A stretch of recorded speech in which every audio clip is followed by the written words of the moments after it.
कोल्हापूर प्रांत संबंध आदिलशाहीच्या काळात असल्यामुळं जवळजवळ 250 वर्ष त्या ठिकाणी मुस्लिम सत्ता होती, सुलतानशाही होती. 18 नोव्हेंबरला महाराजांनी 11 नोव्हेंबरला जी घोड्याला टाप मारली, हे त्रिशूल इतकं सुसाट सुटलं, कुणाचाही टाप लागली नव्हती की महाराजांना अडवायची.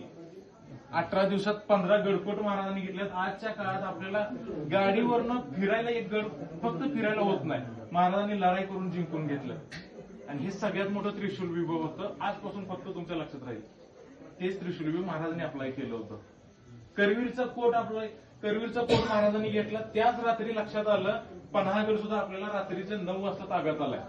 पहिल्या प्रहरातच महाराजांनी पहिलंच उद्गार काढलं होतं की विजापूरची उपराजधानी म्हणून नाही, तर भोजराजाची राजधानी कशी आहे मला पंत आत्ताच बघायचे.